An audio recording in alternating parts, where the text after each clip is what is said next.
Hey, fourth grade, I am going to talk to you about our essential question for the week. So, we are going to be reading the story Ranita the Frog Princess.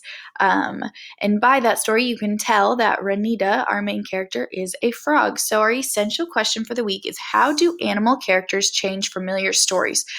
So, what they're saying there is when you take your main characters and you make them animals, rather than there being people in your story, animals take on traits of regular people. So things that animals don't usually do, they might be doing in these stories. So you guys are trying to think how that might change a story if the animals are the main characters and they are having people-like characteristics. So we're going to watch a short little introduction video first. And let's see what it says. How do animal characters change familiar stories? It's not every day you see a bear cooking or a chicken making juice. Have you ever seen a dog make a cake? When you replace people in a story with animal characters, it changes it. The animal's traits can make the story funnier and more interesting. A group of animals made food to share at a picnic.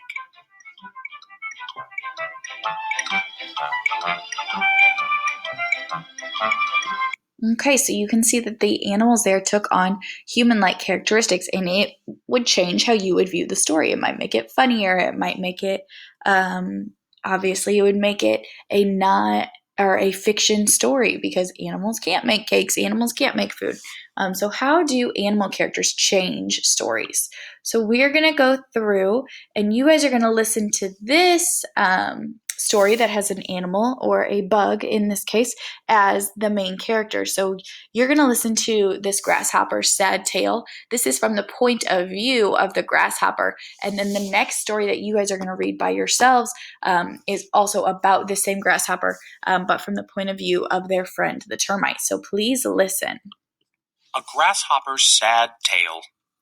Grasshopper sits in a chair, shivering and warming his hands at a fire, then looks at the audience. Grasshopper, drawing himself up. I do not tell you this tale for pity. I see you look at me, my thin legs, my hungry eyes, and I know you judge me to be foolish and lazy. But listen, and you will know that nothing could be further from the truth. My sad story begins in the spring.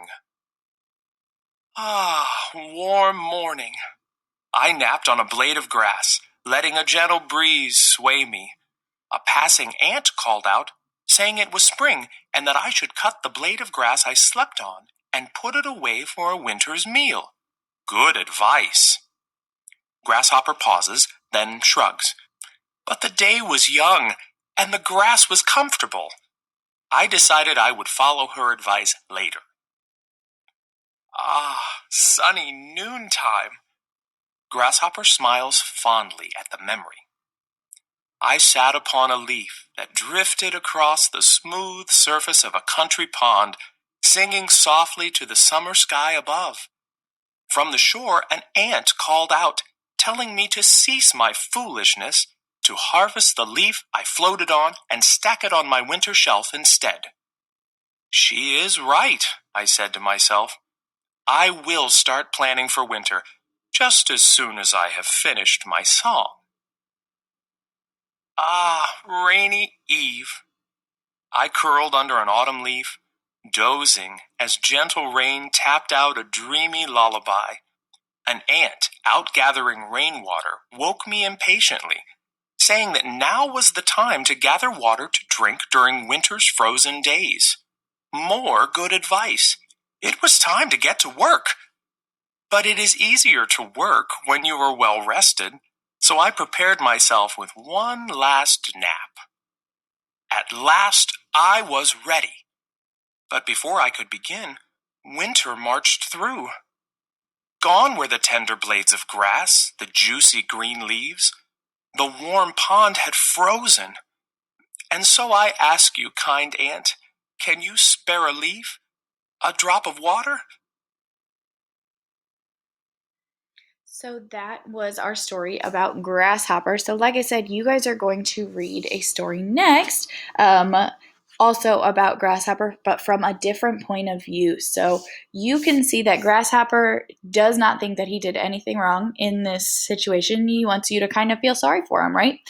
So the next story you'll read was from a different point of view about this same kind of situation. So after that, you guys are going to do a vocabulary worksheet, but in the meantime, you are also going to answer the Google question of what difference does having animal characters in a story make? So you guys are going to answer that question on Google Classroom. Use this video to help you. If you guys have any questions, please let us know.